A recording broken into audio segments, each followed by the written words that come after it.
말씀의 제목은 그만을 섬기라라는 제목으로 함께 은혜를 나누고자 합니다. 여러분, 코로나 바이러스 여러분 너무 두려워하지 마십시오. 제가 엊그저께 라디오 뉴스를 들었는데요. 그래서 기자 한 분과 전문가 한 분이 나오셔서 이런 말씀을 하더라고요. 지금 벌써 이제 중국에는 소강 상태에 이르기 시작했대요.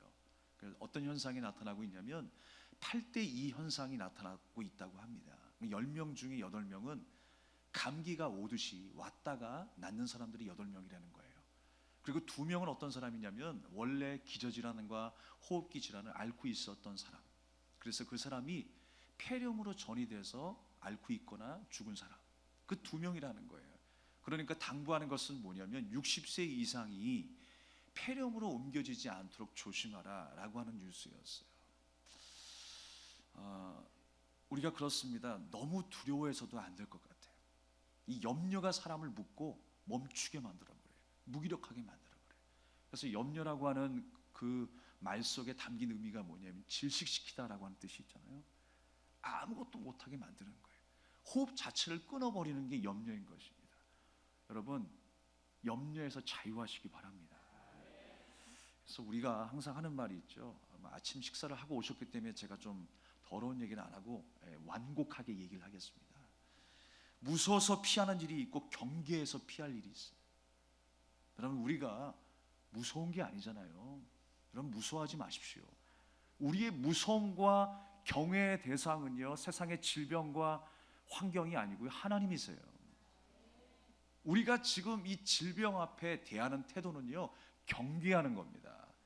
경계에서 피하는 것이 돼야지 우리가 무기력하게 그 질병 앞에서 공포스럽게 두려워 떨어서는 안 된다는 것입니다. 오늘 이스라엘 백성들도 마찬가지였어요. 그들의 두려움의 대상은 사실 블레셋이 아니에요. 그 잘못된 신앙을 바로잡기 위해서 재앙을 내리시잖아요. 하나님이. 두려움의 대상은 하나님이시지 블레셋이 아니라고 하는 것입니다. 우리가 피해야 될 것이 무엇입니까? 부정적인 생각들, 말들을 우리가 피하는 것이죠. 우리의 경계의 대상이라는 거예요. 또 하나는 무엇입니까? 더러운 것을 피하는 것입니다. 또 하나는 무엇입니까? 하나님 앞에서 잘못된 습관과 잘못된 그 신앙을 피하는 것입니다. 우리는 하나님을 경외하는 사람들로서 세상에서 일어나는 그 어떤 일을 무서워하기보다 경계하며 생각해야 할 줄로 믿습니다. 여러분, 그 차이가 상당한 거예요. 비슷한 것 같지만 상당한 차이가 있습니다.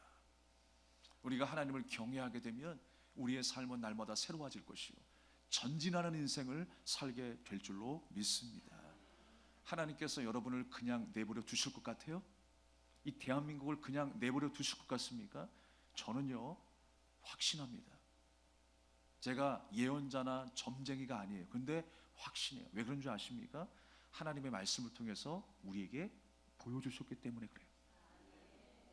하나님은요, 어떤 사건이든지 환경이든지 그냥 만드시는 법이 없어요. 그냥 질병을 내리시는 법이 없어요. 하나님께서는 도로 낫게 하시고 회복시키시는 데 목적이 있어요.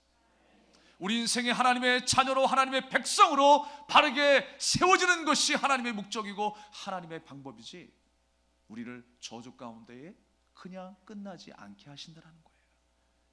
하나님의 놀라운 계획을 믿으시길 바랍니다. 오늘 본문의 말씀은 무엇입니까? 하나님께서 이스라엘 백성들 가운데 언약궤를 주셨지만 그 이스라엘의 범죄로 말미암아 그 언약궤가 누구의 손에 들어가요? 블레셋의 손에 들어갑니다.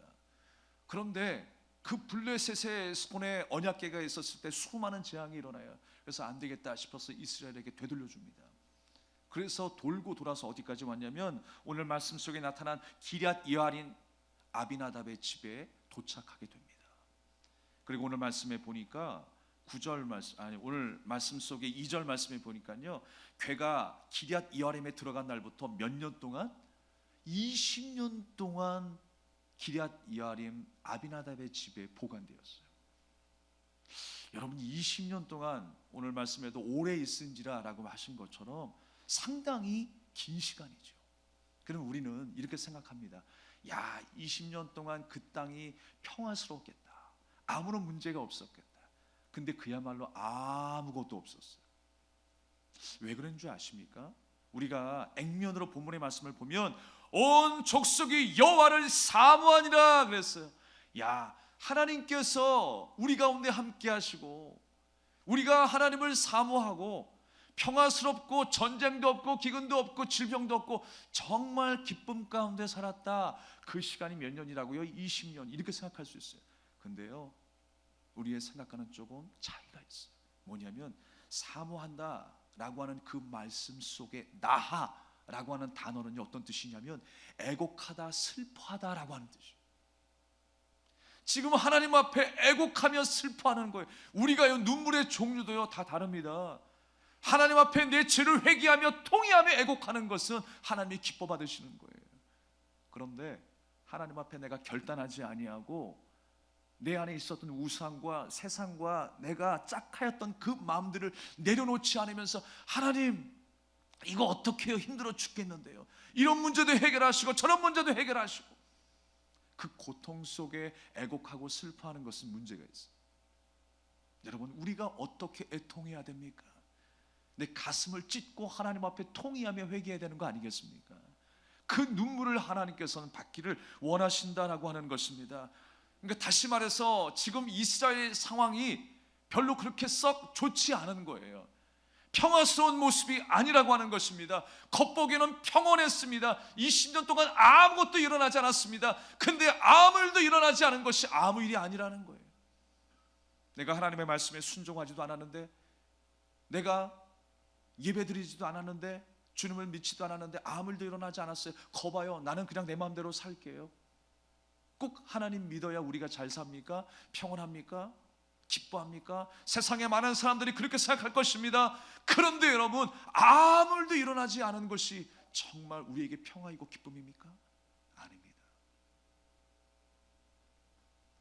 고난이 있을지라도 하나님이 함께 하시면 고난이 아니라는 걸 우리에게 보여주고 있어요. 환난이 임하지만 그곳에 하나님이 임재하시면 더 이상 거기는 환난이 아니다라는 걸 우리에게 보여주고 있어요. 여러분의 안에, 가정 안에, 기업 안에 수많은 문제가 있을지라도 하나님이 그 땅을 지배하시면 더 이상 그곳은 환난의 땅이 아니라 축복의 땅이라는 것을 성경은 우리에게 보여주고 있는 것입니다. 사랑하는 여러분, 20년 동안 평온하게 아무 일도 없었던 것처럼 보이지만 그들의 영적인 삶은 사실 슬퍼하고 애곡할 수밖에 없었어요. 고통 중에 있었어요. 여전한 블레셋 군대의 핍박과 조롱 속에 살아갈 수밖에 없는 거예요. 그 가운데에 사무엘이 말씀을 선포합니다. 3절 말씀에 보니까 사무엘이 이스라엘 온 족속에게 말하여 이르되 만일 너희가 전심으로 여호와께 돌아오려거든 그랬어요. 그러니까 앞에 말이 평온한 것처럼 보여주지만 온전하지 못했다는 것을 지금 뒤에 말씀을 통해서 확인할 수 있는 거예요. 너희들이 전심으로 여호와께 돌아오려고 하느냐? 라고 묻고 있습니다. 뭔가 불완전했다라는 거예요. 말로는 하나님을 사모한다라고 이야기하고 죽기로 돌아왔다라고 이야기를 하지만 뭔가 끼름직한 걸리는 한 가지 부분이 있었어요. 그 부분이 무엇이냐면 바로 이스라엘 백성들 가운데 중심에 자리 잡은 뭐예요? 우상이었어요. 바알과 아스타롯이라고 하는 그 우상이 이스라엘 백성들 가운데 자리 잡고 있었다라는 거예요. 하나님을 섬기면서 내 뜻대로 세상과 타협하며 살아가는 이것이 우리의 행복이고 이것이 우리에게 복이라고 하는 그 사람들의 생각으로 가득 차 있었다라고 하는 것입니다. 사랑하는 여러분, 이 아비나답의 집이 온전하지 못했다는 것을 우리가 어떻게 확인할 수가 있냐면요, 사무엘하 6장 11절 말씀을 보면 아비나답의 아들이었던 그 우사가 법궤를 옮길 때 어떤 일이 벌어집니까? 갑자기 소가 막 요동을 치는 거예요. 소가 요동을 칠 때에 그 위에 얹었던 이 언약궤가 넘어질 수 있는 위험이 있는 거예요. 그때 이 아비나답의 아들 우사가 법궤를 손으로 잡습니다. 그 자리에서 죽어요. 아니, 하나님 앞에 충성하고 봉사하다가 실수로 떨어져 가지고 그 법궤를 잡으려고 하는데 죽임을 당해요. 이게 여러분 말이 된다고 생각하세요? 저도 이해가 안 됐어요. 그런데 전체의 말씀을 두고 보면 이 말씀이 이해가 돼요. 한 사람이 죽었고 한 사람의 신앙에 문제가 있는 것처럼 보여요. 하나님의 말씀에 불순종한 것처럼 보여요. 그렇게 성물을 붙잡지 말라라고 하나님은 말씀하셨는데 손으로 붙잡은 그 우사가 죽었다라는 거예요. 새 수레를 끌고 가는 우사와 아요가 함께 그 언약궤를 메고 가다가 우사가 죽임을 당했어요. 근데 그것이 무엇입니까? 지금 현재 이스라엘 백성들이 하나님을 향한 그 신앙이 지금 잘못됐다라는 거예요. 하나님의 말씀에 불순종하고 하나님의 그 계율에 그 율법에 순종하지 못하는 이스라엘 백성들의 그 믿음을 우리에게 우사를 통해서 보여주고 있는 거예요. 바로 그 우사가 누구였다고요? 아비나답의 아들이었어요. 그 아비나답의 집에 뭐가 있었다고요? 언약궤가 있었어요. 그러니까 20년 동안 평온했던 것이 아니라 여전히 하나님의 말씀 앞에 불순종했던 20년이었다라는 것입니다. 그런데 여러분, 나중에 그 사무엘하 6장 이하에 보게 되면 이 언약궤가 또 어디로 이동을 하게 되냐면 오베데돔의 집에 이동을 해요. 오베데돔의 집에 3개월 동안 있었다고 그래요. 그런데 20년 동안 있었던 그 아비나답의 집에는 하나님의 복이 임했다라고 하는 말씀이 없습니다. 그런데 오베데돔의 집에 몇 개월 있었냐면, 함께 따라하겠습니다. 3개월밖에 안 있었는데 그 땅에 복이 임했다라고 말씀하고 있어요. 어떤 차이일까요, 여러분? 하나님을 경외하는 인생이 복을 받는 거예요. 하나님의 감동과 하나님의 말씀 앞에 순종하는 그 사람을 하나님께서 기뻐하신다는 거예요. 그러니까 여러분, 기간이 중요한 게 아니에요. 우리가 몇십 년 동안 성경을 우리 품에 안고 있다고 해서 그 말씀이 내 말씀이 됩니까? 내가 20년 동안 30년 동안 신앙생활을 했어요. 그런데 여러분, 그 연수를 하나님께서 인정하실까요? 아니에요. 오늘 이 순간이라 할지라도 하나님을 사랑하는 마음과 예배 가운데 사모하는 마음으로 주님 앞에 간절한 마음으로 나오는 자에게 하나님께서 기뻐 받으실 줄 믿습니다. 저는 가끔씩 놀래요. 그 임숙자 성도님이 여기 앉아 계신데 교회 나오신 지 사실 얼마 안 되셨어요. 근데 거의 예배를 빠지신 적이 없으신 것 같아요. 어떤 일이 있을 때마다, 또 어려움이 있을 때마다, 계절이 바뀔 때마다 또 임숙자 성도님뿐만 아니라 여러분들을 좀 생각하게 돼요. 아, 이럴 때 못 나오실 수도 있겠구나. 마음이 상할 수도 있겠구나. 교회에 불참할 수도 있겠구나. 그러니까 목사가 더 믿음이 없어가지고 가끔 그런 생각을 해요. 근데 여전히 그 자리에 앉아 계시는 그 모습을 볼 때마다 깜짝깜짝 놀래요. 하나님께서 우리 성도님을 만지고 계시는구나, 간섭하고 계시는구나. 그래도 감동 주시고 걸음을 주장하여 주셔서 어려움 가운데 예배의 자리에 나오게 하시는구나. 여러분, 그것이 사람의 마음으로 됩니까? 쉽지 않아요. 근데 하나님께서 간섭하고 계시다는 사실을 깨닫게 되었습니다. 사랑하는 여러분, 지금 우사라고 하는 사람이 그래도 열심히 일해보고자 언약궤 맨 거 아니에요? 근데 왜 이런 일을 당합니까? 죽임을 당해야 돼요. 그 한 사람을 통해서 이스라엘의 영적 신앙이 잘못됐다는 것을 보여주고 있는 거예요. 그것을 여실히 세상 가운데에 까발려서 드러내고 있는 거예요. 너희의 신앙이 이렇게 병들었다라고 하는 것입니다. 너희의 신앙, 오직 하나님만 바라보지 못하는 그 신앙으로 전락했다라고 하는 것입니다. 사랑하는 여러분, 언약궤를 누가 옮겼다고요? 우사와 아요가 옮겼어요. 제가 계속 우사, 아요 이 말씀을 읽으면서 갑자기 이런 생각이 들어요. 막 언약궤가 무너지니까, 언약궤가 막 그냥 소 등에서 떨어지니까 그걸 붙잡으려고 우사. 근데 우사가 어떻게 된다고? 죽임을 당해요. 그 옆에 있던 사람이 누구예요? 아효. 그 죽음을 보면서 아효. 그게 이스라엘의 현실이었다라는 거예요. 자기 힘으로 뭔가 해보려고 막 그냥 안거림을 쓰면서 두 주먹 불끈 쥐고 일어나가지고 한번 우리가 살아보겠다고 우싸라고 했는데 결론은 뭐예요? 아휴. 그게 이스라엘의 현실이었어요. 근데 하나님께서는요, 3개월 동안 언약궤를 품은 그 오베데돔의 집에 복을 내리신 줄로 믿습니다. 20년 동안 여러분, 언약궤를 품고 있었다라는 건 뭐예요? 말씀을 품었다라는 거예요.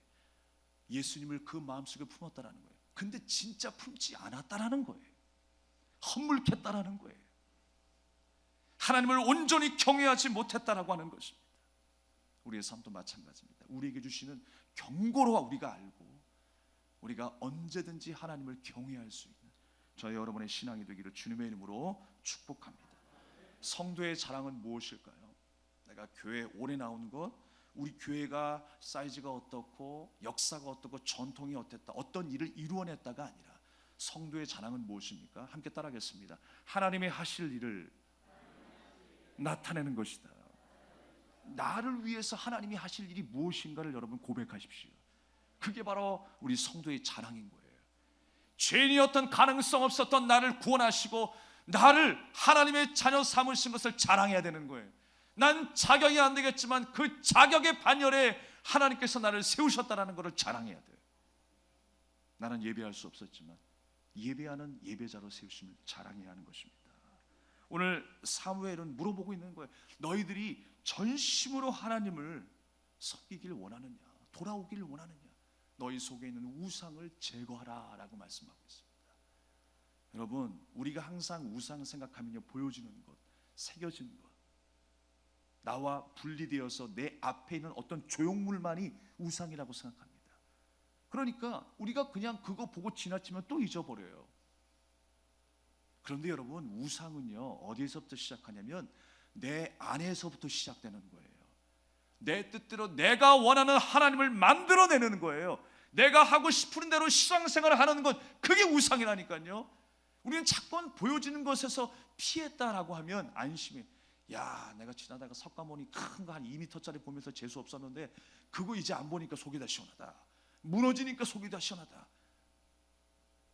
예전에 제가 사이판 선교를 가면서 어떤 태권도 시범단이 함께 이제 그 사이판 선교를 같이 갔어요. 이제 시범을 보이고 하는데 쉬는 시간이 돼가지고 이제 사이판 여러 곳을 다니다가 그 위안부 할머니들이 예전에 소녀 때 고통을 당했었던 그 동굴이 있어요.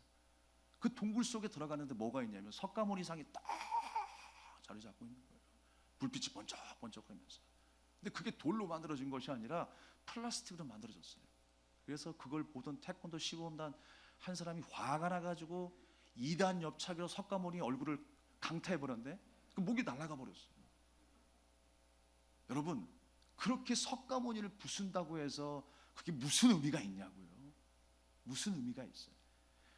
우리가 우상을 피하면 우리가 정말 우상을 섬기지 않는 게 되는 겁니까? 여전히 내 마음속에는 하나님 외에 사랑하는 것들이 많이 있는데 하나님의 뜻이 아니라 내 뜻대로 살고 싶은 그 마음과 기도 제목이 너무나 많이 있는데 보여지는 것 제거했다고 피했다고 의미가 있습니까? 아니에요. 진정한 우상은 내 안에 있어요.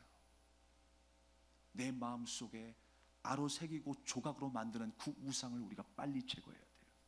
내 교만함, 내 죄악을 하나님 앞에 송두리째 내려놓고 우리가 다시 한번 하나님 앞에 회개해야 할 줄로 믿습니다. 오늘 사무엘이 뭐라고 이야기합니까? 그 우상 제거하고 그만을 섬기라. 오늘 말씀의 제목처럼 오직 여호와 하나님 그만을 섬기라라고 하는 거예요. 이거를요 잘못 얘기하면 어떻게 된 줄 아십니까? 그만 섬기라. 하나님 그만 섬기, 그만을 섬기라. 하나님만을 섬기시기 바랍니다. 그래서 사무엘이 어디로 모이라고 했습니까? 미스바로 모이라고 했어요. 저는 이번 주에 말씀을 준비하면서 희열이 느껴졌어요. 사실 어떤 마음이었냐면 자존심이 팍 상하더라고요. 야, 우리가 세상 가운데 이 예배가 밀리는 건가? 교회가 밀리는 건가? 말 한마디 때문에 우리가 하고 안 하고를 결정할 수 있는 건가? 자존심이 팍 상해가지고 눈물이 다 나더라고요. 이거 어떻게 우리가 처신을 해야 되고 결정을 내려야 될까? 그런데 믿음의 문제와 지금의 상황과 결부시키지 않았으면 좋겠어요. 하나님께서 이런 상황을 만들어 놓으신 이유도 있다고 생각을 했어요. 이 시간을 통해서, 긴 터널을 통해서 우리가 무엇을 점검해야 되고 어떻게 내가 하나님을 섬기야 하는지를 다시 한번 깨닫는다면 이 2주간의 시간은 우리에게 보석과 같은 시간이 될 줄로 믿습니다. 지금 미스바로 모이게 한 거예요. 미스바로 모여서 이스라엘 백성들이 한 일이 무엇입니까? 물을 붓고 금식을 하며 하나님 앞에 회개했어요. 물을 붓는다라고 하는 의미 자체가 하나님 앞에 내 전심을 하나님 앞에 쏟아놓고 회개하는 행위인 것이죠. 금식한다는 것은 무엇입니까? 바로 하나님이 나를 도와주시지 않으면 나는 살아갈 수 없습니다. 하나님 앞에 모든 것을 내려놓습니다라고 하는 의미 아니겠어요? 단순히 밥만 굶는 것이 아니라 모든 것이 하나님이 도우셔야 합니다 라고 하는 믿음의 고백으로 지금 주님 앞에 섰다라고 하는 것입니다. 전심으로 하나님만 의지하겠습니다 라고 하는 그 믿음의 고백으로 미스바에 모였다라고 하는 것입니다. 미스바에 모였다는 소식을 듣고 블레셋 군대가 쳐들어오기 시작해요. 이스라엘과 함께 전쟁을 벌이기 위해서 준비합니다. 그때 또 여러분 이스라엘은 또 두려워해요. 이게 사람이에요 여러분. 이게 사람이에요. 사무엘이 하나님의 말씀을 선포하고 하나님이 우리와 함께 하시면 우리는 이길 수 있다라고 하는 그 믿음으로 고백했지만 또 이 교회 문 밖으로 나가면 세상 앞에서 우리는 또 두려워할 거예요. 저라고 두렵지 않겠습니까? 두려운 마음이 있어요. 자존심도 상해요. 그게 사람일 거예요. 그런데 여러분, 하나님께서 어떤 역사를 펼쳐나가십니까? 이제 이스라엘 스스로가 고백할 수 있는 그 단계까지 올려놓으세요. 그렇게 무능력했고 하나님이 잊어버리고 살아가고 자기 뜻대로 살아갔었던 20년이었지만 이제 그들이 무엇을 고백합니까? 사무엘이요, 우리를 위해서 기도해 주시옵소서. 기도가 제일이라는 걸 이제 깨닫는 거예요. 하나님 앞에 기도하는 것이 제일이라는 거, 우선순위라는 걸 깨닫는 거예요. 우리를 위해서 좀 기도해 달라는 거예요. 기도해 달라. 쉬지 말고 부르짖어 달라는 거예요. 여기서 여러분 저는 쉬지 말고 기도하라라고 하는 말씀이 나온 거예요. 그게 무슨 뜻입니까? 한순간도 하나님의 도움 없이는 죽습니다. 이게 쉬지 말고 기도하라요. 하나님, 나는 한순간도 하나님의 인도하심 없이는 죽습니다. 쉬지 말고 기도하라는 거예요. 이게 바로 이스라엘의 고백이었어요. 우리의 진정한 고백이 이러한 이스라엘의 고백처럼 회복될 수 있기를 주님의 이름으로 축원합니다. 여러분, 정말 하나님이 이스라엘에게 원하시는 것이 무엇이었을까요? 나에게 원하시는 것이 뭘까요? 이렇게 온전해지는 거예요. 이스라엘 자리로 돌아오는 거예요. 회복되어야 될 그 신앙의 자리로 돌아가는 것입니다. 그랬을 때 여러분, 사무엘이 어린 양 한 마리를 잡아서 번제를 드렸습니다. 하나님의 은혜를 사모하는 자로 살기 원하신다는 거예요. 그게 여러분 하나님이 우리에게 원하시는 거예요. 그렇게 하나님의 은혜로 살고 있음을 깨닫는 것, 그것이 바로 은혜의 지배 아래 살아가는 하나님의 백성이 되라라고 하는 것, 그것이 바로 우리를 향한 하나님의 인도하심이라는 거예요. 그랬을 때 어떤 역사가 나타났습니까? 그곳에 하늘에서부터 우레가 발하여졌다라고 말씀하고 있어요. 쾅쾅쾅쾅 우레의 소리가 들렸을 때 블레셋 군대가 이제 막 혼잡에 이르게 됩니다. 혼잡해지는 거예요. 그리고 지네끼리 싸우는 거예요. 지네끼리 찔러 죽이는 거예요. 결국 승리는 누구에게 돌아갔습니까? 이스라엘에게 돌아가게 되었어요. 사람이 손 하나 까딱했습니까? 아니, 하나님의 역사에, 하나님의 전적인 역사가 이스라엘과 함께 하셨기 때문에 그들은 승리할 수 있었던 것입니다. 그래서 그곳을 뭐라고 불렀습니까? 에베네셀, 도움의 돌. 하나님이 여기까지 우리를 도우셨다라고 하는 거예요. 하나님께서 우리를 이곳까지, 이 순간까지 도우셨습니다. 그리고 그 하나님께서 앞으로의 시간들도 도우실 것입니다. 그건 변하지 않는 거예요. 13절 말씀에서도 하나님께서 그들을 막으셨다라고 기록하고 있어요. 그 이후에 또 쳐들어올 수 있지만 하나님께서 이제는 막으신 거예요. 하나님의 때가 이르니까 막으셨어요. 그리고 잃어버렸던 땅을 회복하게 하시고 그 땅 가운데 뭐가 임했다? 평화가 임하게 되었다. 우리 대한민국의 그러한 회복과 평화가 임하게 될 줄로 믿습니다. 말씀을 마치겠습니다. 레바논이 전쟁의 화염에 휩싸였었을 때 제니 레빈이라고 하는 특파원이 있었습니다. 그는 취재 중에 무슬림들에게 잡혀가지고 독방에 갇히게 되었대요. 독방 속에서 지내다가 이러다 정말 내가 미쳐 죽어버리겠다라는 생각을 하게 되었어요. 근데 한참을 공허함 속에서 멍하니 앉아있다가 무슨 생각을 하게 되었냐면, 내가 어릴 때 신앙생활 했었던, 교회에 나가서 그 주일학교 예배 가운데 예배드렸던 그 시간들이 떠오르더래요. 그러면서 아무것도 할 수 없는 가운데 하나님을 찾게 되었어요. 막연했지만 내가 믿었고 내가 의지했던 하나님을 찾게 되었어요. 그리고 기도하게 되었습니다. 하나님 혹시 계신다면 저를 좀 도와주십시오.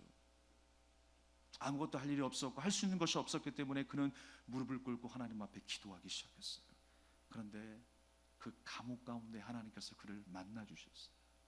그리고 평안함을 그에게 허락해 주셨어요. 진정한 하나님을 만나게 되면서 깊이 기도하는 가운데 하나님의 능력도 체험하게 되었어요. 그 능력이 무엇이었냐면 힘든 감옥 속에서 힘든 환난 가운데 있었지만 그리 힘들지 않게 지내게 하셨더라고요. 무엇보다 내 마음이 힘들어서 정말 이곳이 지옥이었다라고 생각되는데 그 속에 하나님의 평안이 임하기 시작하니까 그곳이 천국이 된 거예요. 하나님이 만나주시는 그 자리가 천국입니다, 여러분. 하나님께서 역사하고 있다라고 하는 그 믿음과 확신을 갖게 되니까 그곳이 천국으로 변하게 된 거예요. 그러면서 후에 나중에 이제 풀려나게 되었는데 그가 기자들 앞에서 고백하기를 어떤 고백을 했냐면 하나님이 무슬림을 만나게 하셔서 그 무슬림 때문에 나는 하나님을 진짜 만나게 되었습니다. 이런 고백을 해요. 나는 그 환난 때문에 하나님을 진짜 만나게 되었습니다라고 하는 거예요. 고통스러운 감옥에서의 경험들이 나로 하여금 하나님께 더 가까이 나갈 수 있도록 만들었습니다 라고 그렇게 고백을 하는 거예요.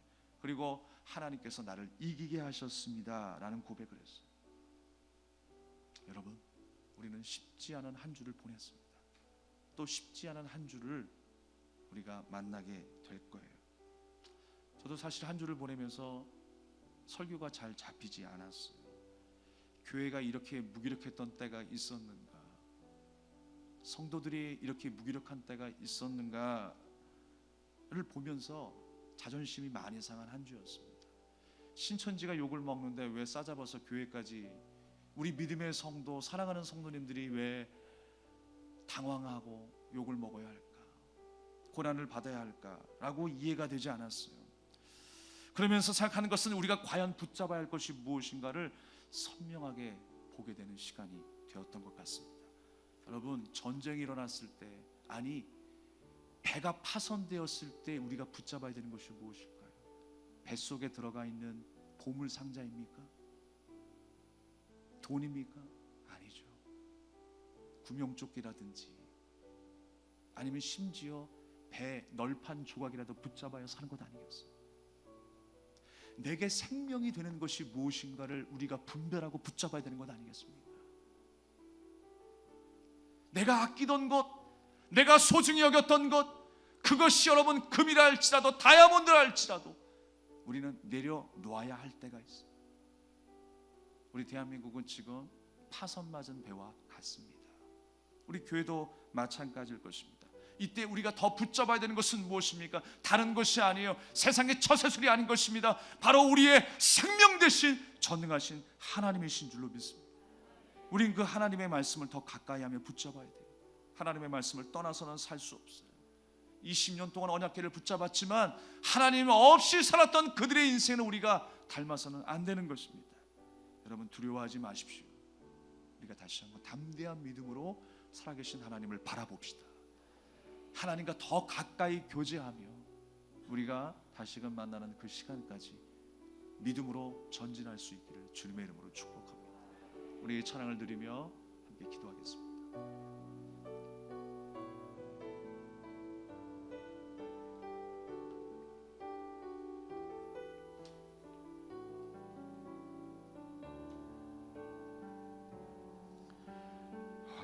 화려하지 않아도 정결하게 사는 삶, 가진 것이 적어도 감사하며 사는 삶, 내게 주신 작은 힘 나눠주며 사는 삶, 이것이 나의 삶의 행복이라오.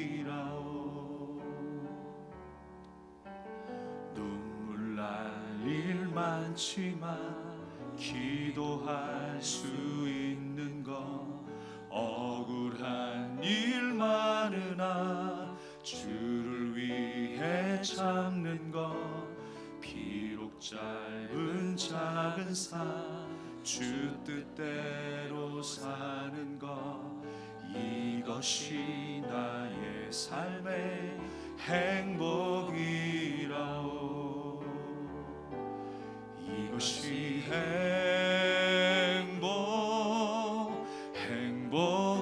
행복이라오. 세상은 알 수 없는 하나님 선물 이것이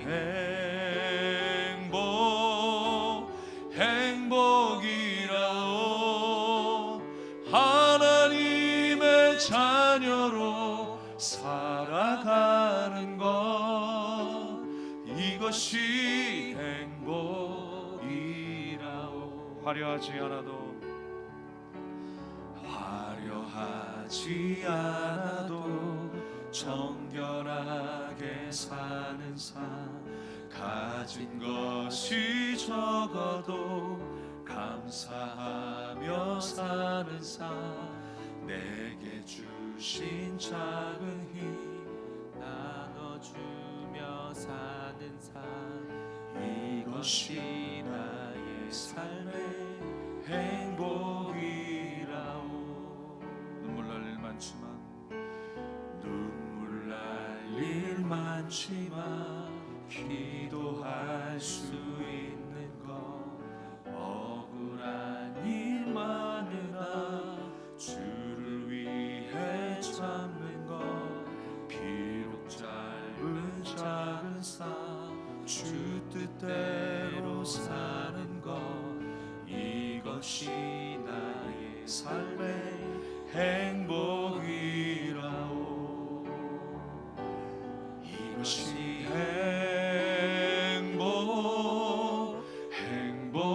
행복이라오.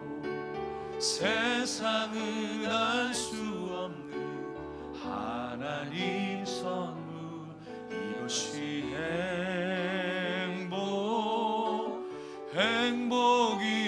행복이라오. 하나님의 자녀로 살아가는 것 이것이 행복. 다시 한번 이것이 행복이라오. 이것이 행복이라오. 세상은 알 수 없는 하나님 선물 이것이